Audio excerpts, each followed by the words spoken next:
twongeye kubasuhuza abakunzi ba Ovo Media 250 tuhaye ikaze ni wa mwanya wacu tunyura muri filime zitandukanye tukabereberamo filime z'ubwenge.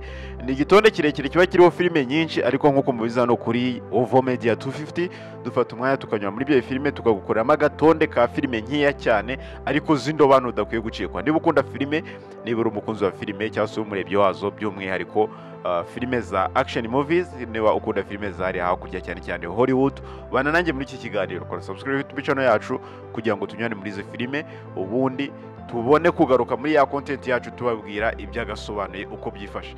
Hari filime yamaze gusohoka, yasohotse ku munsi w'ejo ku itariki 6. Hari filime yasohotse ku munsi w'ejo ku itariki 6 ku bantu bakunda film movies, ku bantu bakunda action movies, za filime za crime scene. Hari filime yasohotse ejo ku itariki 6, ngira ngo iyi weekend ntuze gucikwa. Aka gatonde ni agatonde kariho filime nkeya cyane, ni agatonde kihuse cyane kigiye gukorera.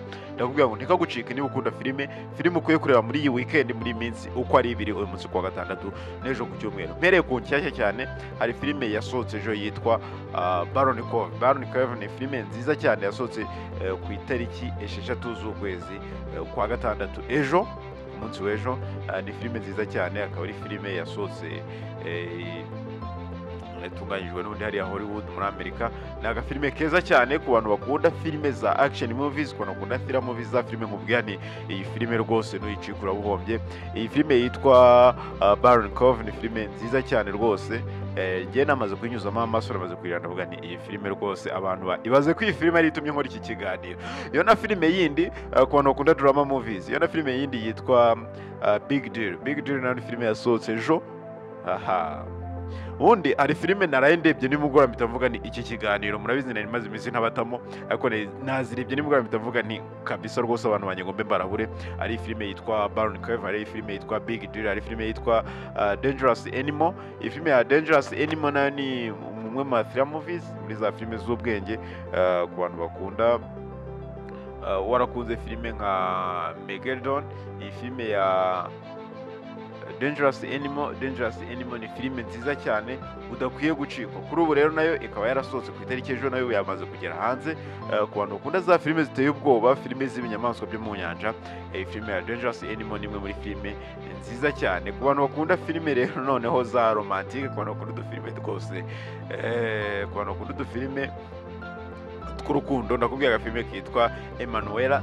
Emanuela ni agafilime keza cyane, agafilime gafite history nziza y'urukundo. Ni agafilime kakiniwe Hong Kong, ni agafilime keza cyane rwose. Ye baba we, ariko iyi filime cyakoze nayirebye, niyo ufite sheri rwose iyi filime ntuyimwereke. Uramutse uyikeneye isobanuye cyangwa idasobanuye, nyandikira muri comment ngwere kandi iyi filime wayikura. Emanuela ni filime nziza cyane ku bantu bakunda rwose iyi weekend, mu bafite abasheri, abantu batari single mwigaragaza. Hari indi filime rero ku bantu bakunda film movies, uramutse ubaye warakunze filime nka John Wick. Iyi filime yitwa From the World of John. Iyi filime ni filime nziza cyane rwose, kuri ubu yamaze kugera hanze. Ku bantu bakunda action movies, drama movies, thriller movies, warakunze filime nka John Wick, warakunze filime nka Red Redemption. Aka filime ka From the World of John ni agafilime keza cyane, kuri kamaze kugera hanze, nako kasohotse ejo ku itariki 6. Ejo hasohotse filime byinshi cyane, ejo hasohotse filime nyinshi cyane kandi zose z'indobanure, filime nziza cyane ari nazo turimo tugaruka muri iki kiganiro. Ntabwo ngenda rero nakubwiye filime nziza cyane ku bantu bakunda thriller movies, za thriller movies ariko zidasanzwe, usanga zirimo na comedy movies, usanga ari filime rwose ari uruvange cyane rwa filime nziza cyane, ari nka cocktail ya filime rwose ziryoshye. Ndakubwira filime noneho yitwa I Don't Understand You. Filime ya I Don't Understand You ni filime nziza cyane, ni filime ikaba narasohotse ku itariki ejo. Ni imwe muri filime nziza cyane rwose. Iyi filime ntuyicikwe, yakimwe muri byamamare bitandukanye, harimo nka Nick Kroll, harimo na nka Amanda. Izi filime ni filime nziza cyane udakwiye gucikwa. Hari filime rero yitwa Little Angels. Hari filime yitwa Little Angels ndabasuhuje. Hari filime yitwa Little Angels kuri ubu yamaze kugera hanze. Ku bantu bakunda filime za romantic movies, aka filime ka Little Angels, filime za romantic movies, family movies, sport movies. Little Angels ntigucike, nasohotse ku itariki 6 z'ukwezi kwa gatandatu ku munsi w'ejo. Ku bantu bakunda bakunda filime z'ubwenge. Little Angels yamaze kugera hanze, ndakubwira ngo iyi filime rwose ntigucike niba ukunda filime rwose nziza cyane cyane filime wakereka n'abana, za filime utajya kureba ngo abantu basohore. Iyi filime ya Little Angels ndakubwira ngo iyi filime ntigucike, iyi filime ntigucika na urwego rwawe ruraza kuba rugaragaye. Tukiri ku itariki 6 rero ku munsi w'ejo hasohotse indi filime yitwa Lulu. Iyi filime ya Lulu ni filime yababa we ku bantu bakunda filime za drama movies. Iyi filime ya Lulu ni filime nziza cyane idakwiye kugucika. Hari izindi filime nyinshi cyane zasohotse ku munsi w'ejo. Ku munsi w'ejo hasohotse filime nyinshi kandi zose z'indobanure, filime tugiye gukomeza kugenda tugarukaho imwe ku yindi turebera hamwe ngo bimeze bite. Hari filime rero yitwa Predator. Predator ni filime nziza cyane, warakunze filime z'ibiryanyama, filime z'ibiryi, warakunze filime nka It, warakunze filime nka Bitten. Iyi filime ya Predator ni filime nziza cyane kuri ubu ngubu nayo yamaze kugera hanze. Ni muri za filime z'ama animated horror movies ziba zakozwe hifashishije CGI, filime ziba z'inyamaswa ariko atari cartoon n'ubundi zifatanyije na za nyamaswa n'ubundi. Za filime ziba zirimo inyamaswa ariko harimo n'abantu. Iyi filime ya Predator rero kuri ubu yamaze kugera hanze ku bantu bakunda filime ziteye ubwoba. Predator ntigucike. Nakubwiye filime rero yitwa Resurrection Road. Resurrection Road ni filime nziza cyane kuri ubu ngubu yamaze kugera hanze. Warakurebye filime nka Sinners Kivamo yakoze ejo bundi, warayibonye? Ibira filime Sinners warayibonye? Nibira filime yarakuryoheye? Iyi filime yitwa Resurrection Road ni filime nziza cyane udakwiye gucikwa nk'umuntu wanjye. Nigucika rwose ntuzajye ngo sinakurabuye. Ku bakunzi ba drama movies kandi ntaho nagera nakubwiye filime yitwa Straw. Filime yitwa Straw ku bakunzi ba drama movies ni filime nziza cyane kuri ubu yamaze kugera hanze.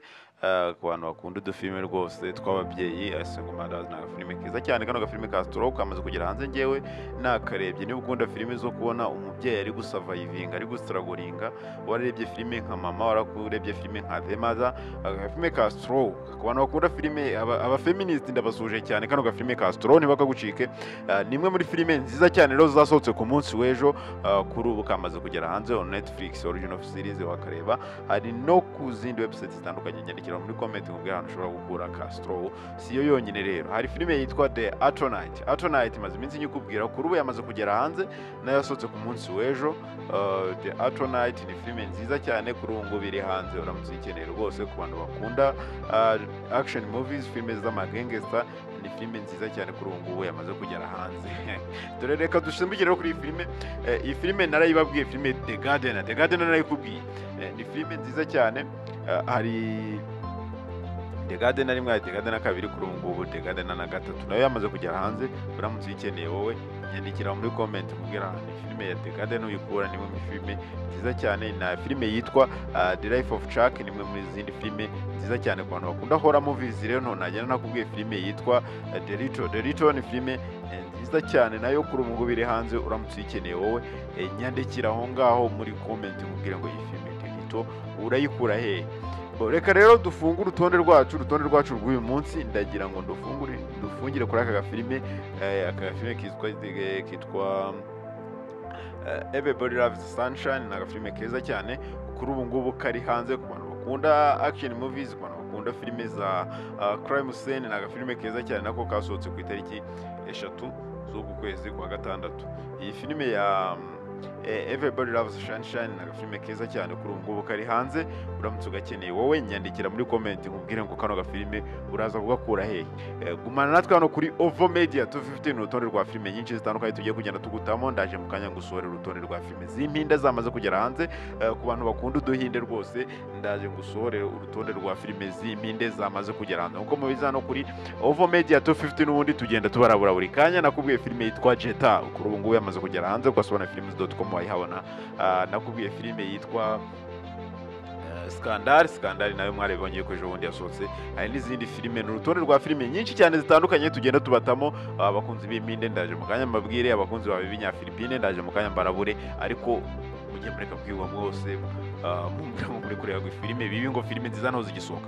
Filime nziza ziba zihari, ahubwo ikibazo uzikura kora subscribe YouTube channel yacu kugira utumye kugendana na update filime y'ubwenge ijya hanze. Yemba nazinyuzemo nkagukora urutonde rwa filime nkeya cyane z'indobanure hano kuri Ovo Media 250 tugumya tugutamo ibiganiro byacu nakagaruka.